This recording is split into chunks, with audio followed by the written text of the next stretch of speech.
আসসালামু আলাইকুম প্রিয় দর্শক, আশা করি সকলেই ভালো আছেন। আমিও ভালো আছি। আজকে আমি আপনাদের জন্য নিয়ে এসেছি এই মজাদার আলুর পাকোড়ার রেসিপিটি।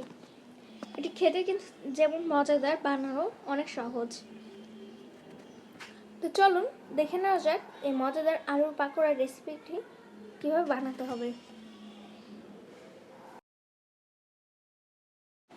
তো এজন্য এখন আমি 3টি আলু নিয়ে নিয়েছি মাঝারি সাইজের। এবার এই আলুটাকে আমি ভালো করে ধুয়ে গ্রেট করে পানিতে ভিজিয়ে রেখেছি 10 মিনিটের জন্য। এখন এটাকে ভালো করে একটু কচলিয়ে ধুয়ে তারপর এটাকে তুলে নিতে হবে পানি থেকে।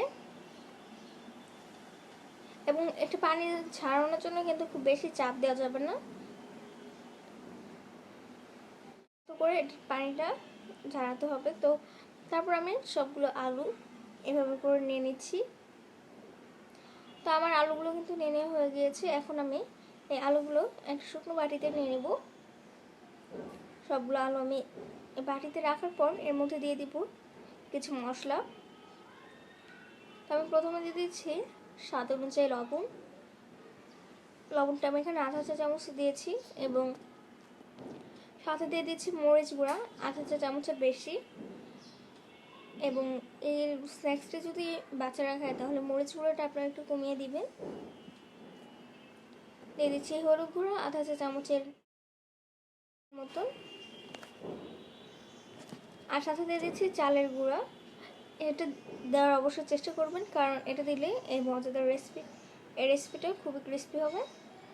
চালের গুঁড়া 2 টেবিল চামচ দিয়েছি, এবং সাথে দিয়ে দিচ্ছি নুডলসের মশলা যে থাকে এটা চাইলে আপনারা বাদ দিতেও পারেন। এটা দিলে এটা স্বাদটা আরও ভালো পাবেন। আর সাথে দিয়ে দিচ্ছি পেঁয়াজ কুচি 1/3 কাপ পরিমাণ। তারপর এগুলো দিয়ে আমি এটাকে ভালো করে মেখে নিব, এবং এটা যত মাখাবেন তত কিন্তু এটা মজাদার খেতে হবে। এবং এটা ভালো করে মাখালে এটা যখন আপনি ভাজতে যাবেন তখন ভেঙে পড়বে না। তো আমি এটাকে ভালো করে মাখিয়ে নিব, কিছুক্ষণ ধরে এটা মাখাতে হবে। এতে করে যে আলুর একটু পানি থাকে সেটা বের হয়ে আসবে, এবং এক্সট্রা কোনো পানি দেওয়ার প্রয়োজন হবে না। তো আমার মাখানো হয়ে গিয়েছে। এখন আমি চুলোয় একটা ফ্রাই প্যান বসিয়ে পরিমাণ মতন তেল দিয়ে দিচ্ছি। তেলটা একটু ভালো করে গরম হওয়ার পর আমি এর মধ্যে পাকোড়াগুলো দিয়ে দিব।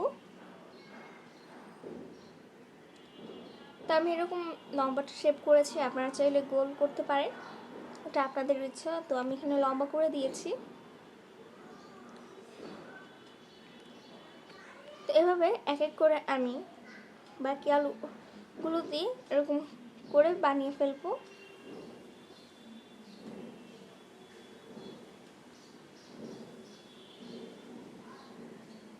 তো আমি এখানে কয়েকটা আলু দিয়ে দিয়েছি, এবং একবার অনেকগুলো ভাজতে যাবে না, এতে করে কিন্তু একটার সাথে আরেকটা লেগে পরে ভেঙে যাওয়ার সম্ভাবনা থাকতে পারে।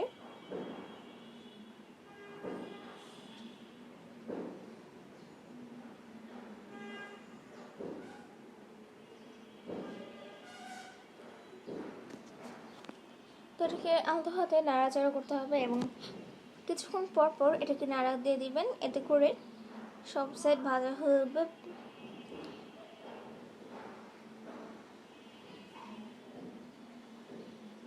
তো এভাবে করে আমি এক এক করে এই আলুগুলো সব ভালো করে ভেজে নিয়েছি। তো দেখুন আমার এই মজাদার রেসিপিটি কিন্তু হয়ে গিয়েছে। এটা যেমন সহজ বানানো তেমনি অনেক মজাদার খেতে। আপনারা চাইলে এই রেসিপিটি বাচ্চাদের টিফিনে দিতে পারেন। আমার এই ভিডিওটি যদি ভালো লেগে থাকে তাহলে অবশ্যই লাইক, শেয়ার এবং কমেন্ট করবেন, এবং সাবস্ক্রাইব করতে ভুলবেন না। সবাই ভালো থাকবেন, সুস্থ থাকবেন। আল্লাহ হাফেজ।